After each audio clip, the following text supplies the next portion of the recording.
The murder of Timothy Wiltsey. It was Memorial Day weekend, 1991. Somewhere in New Jersey, a little boy was putting on his favorite shoes, white Teenage Mutant Ninja Turtle sneakers, getting ready for the best night of his young life. He was 5 years old. His name was Timmy, and within the hour, he would be gone. What followed was one of the most heartbreaking, maddening, and legally complex true crime cases in New Jersey history. A case that spanned over 30 years, a case that produced a guilty verdict and then saw that verdict ripped away, a case that to this day has no true resolution. This is the story of Timothy William Wiltsey.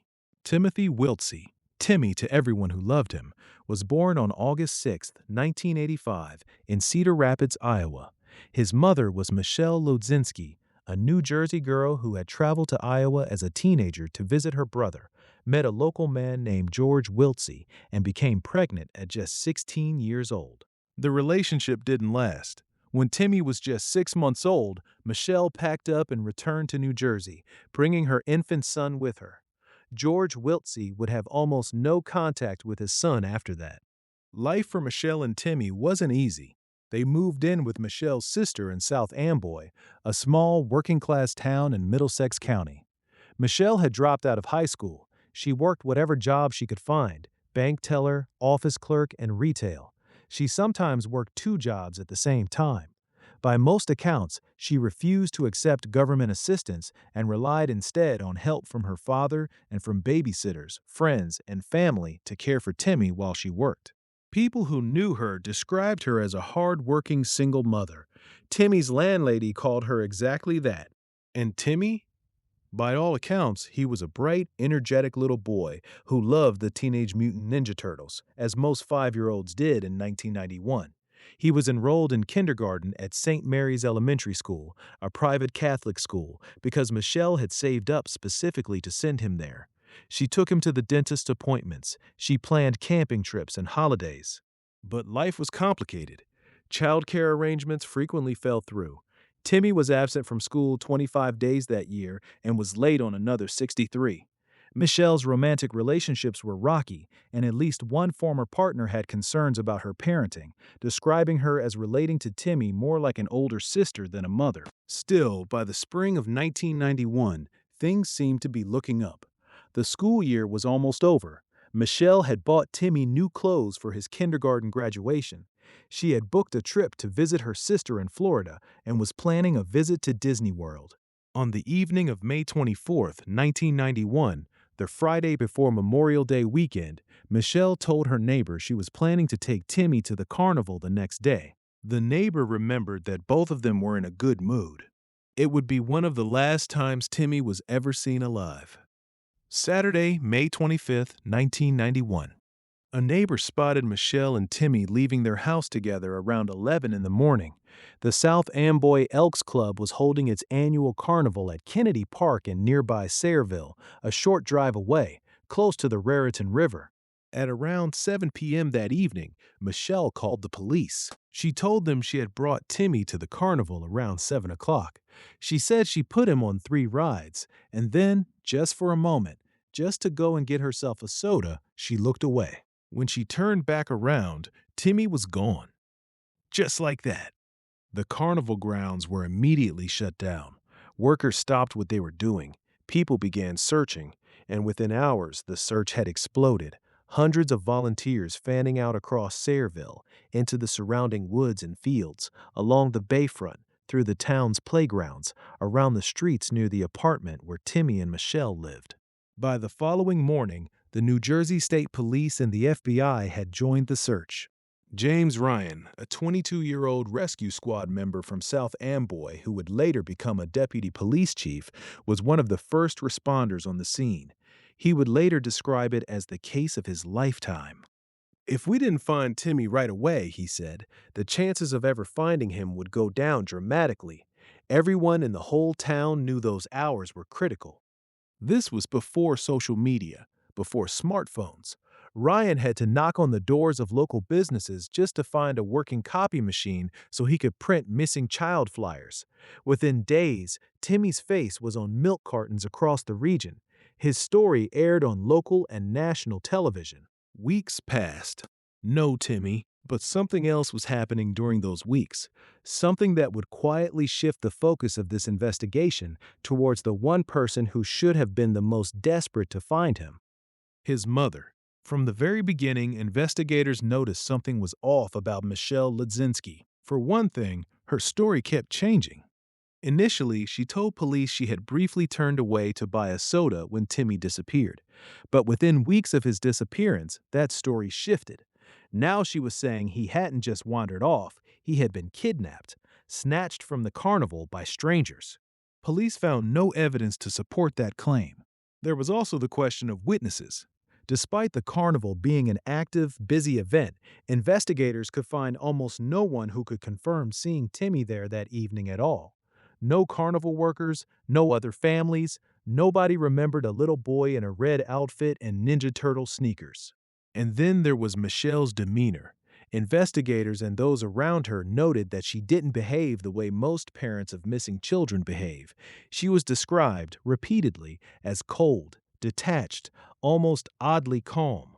Police began to treat her as a suspect, but suspicion is not evidence, and in 1991 they simply didn't have enough to charge her. Months passed. Then something broke. It was October 1991, 5 months after Timmy vanished. A high school chemistry teacher named Daniel O'Malley was birdwatching in the wetlands behind the Raritan Center Industrial Park in Edison, New Jersey. As he picked his way through the marsh, something caught his eye, half sunk in the mud: a Teenage Mutant Ninja Turtles sneaker. O'Malley had heard about the missing boy. He immediately turned the shoe over to the police. It was the key that unlocked everything. On April 23, 1992, nearly 11 months after Timmy disappeared, investigators found what remained of him, partially buried on the banks of Red Root Creek, a stream that drains the swamps and salt marshes along the Raritan River. The remains were badly decomposed. Exposure to the elements, wild animals. There was so little left that the medical examiner could not determine a cause of death. But there was something else found near the remains. Something small and seemingly ordinary. A blanket. The blanket would become the centerpiece of this entire case. Prosecutors believed it was the same blanket that multiple witnesses, including babysitters and a family member, had seen inside Michelle Ludzinski's home before Timmy disappeared. If that was true, it meant someone had carried Timmy's body from that home to this desolate marshland and left him there. There was another detail that investigators found significant. The location where Timmy's remains were found was directly across the Raritan River from the Raritan Center Industrial Complex, the very place where Michelle Ludzinski had once worked. But in 1992, this wasn't enough. The case stalled. No charges were filed. And Michelle Ludzinski walked free. In the years that followed, Michelle Ludzinski moved on with her life in ways that continued to raise eyebrows. She relocated to Florida, where she began working as a paralegal. She remarried. She had 2 more children. But trouble followed her. In 1994, she called the police, claiming she had been kidnapped by 2 people impersonating FBI agents. It was a bizarre, elaborate story, and it was a lie. She later confessed to fabricating the entire incident and pleaded guilty to providing the FBI with false information.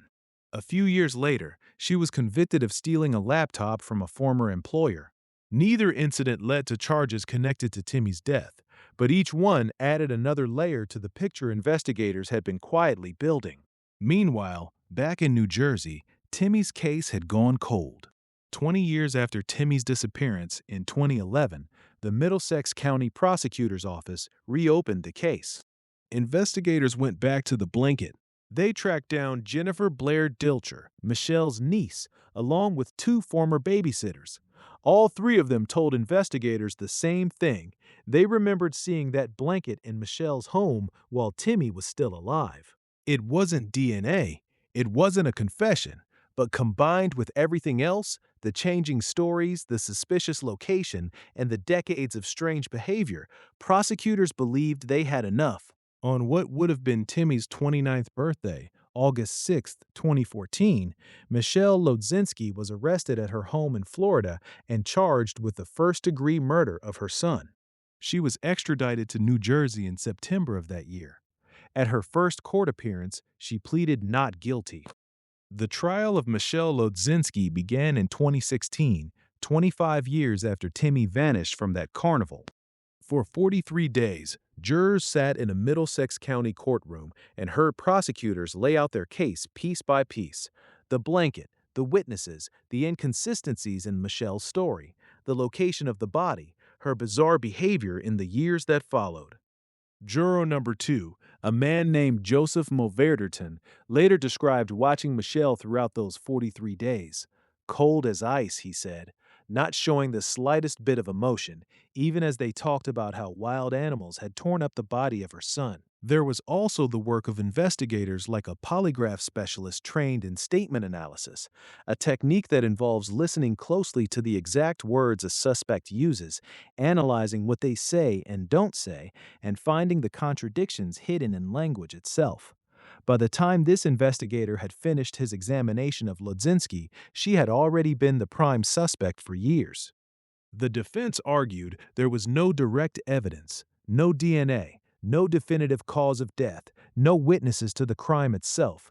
The case against Michelle Lodzinski was, at its core, entirely circumstantial. The jury deliberated, and on June 9, 2016, they returned a verdict: guilty of first-degree murder. Michelle Lodzinski was sentenced to 30 years in prison with no possibility of parole. Juror Mulvaneyton went home that night and sobbed for 2 hours. "We tried to get it right for Tim," he later said. "We wanted to give this child some kind of peace." But the story wasn't over. Michelle Lodzinski appealed her conviction. The appeal was initially denied. The conviction stood, and then it went all the way to the New Jersey Supreme Court. Chief Justice Stuart Rabner recused himself from the case. The remaining 6 judges deadlocked, 3 for and 3 against. Under normal circumstances, a deadlock at that level would leave the lower court's decision, the conviction, standing. But the court invoked a rarely used procedural rule, bringing in a specially designated judge to break the tie. On December 28, 2021, that slim majority issued its ruling. The conviction was vacated. Justice Barry Albin, who cast the tie-breaking vote and wrote the majority opinion, concluded that the evidence was insufficient, that no reasonable jury could have found beyond a reasonable doubt that Michelle Lodzinski purposefully or knowingly caused her son's death. After 5 years behind bars, Michelle Lodzinski walked free. "I'm relieved," she told reporters outside the facility. "I just want to go home and see my family and friends." Because of the principle of double jeopardy, the constitutional rule that a person cannot be tried twice for the same crime, Michelle Lodzinski cannot be prosecuted again for the murder of Timothy Wiltsey. Police have confirmed that the court's ruling effectively closed off any further investigation.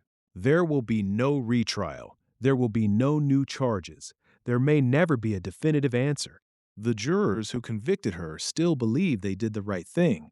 Joseph Mulvaneyton has visited Timmy's grave in Keyport, New Jersey, knelt beside the headstone, ran his fingers over the cool marble, and apologized to a boy he never met.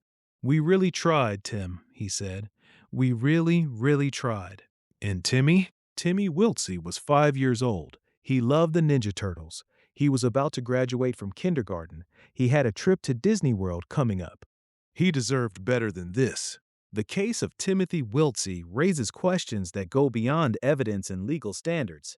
It asks us what justice really means and whether the justice system, even at its best, can ever truly deliver it for a child like Timmy. Thank you for watching.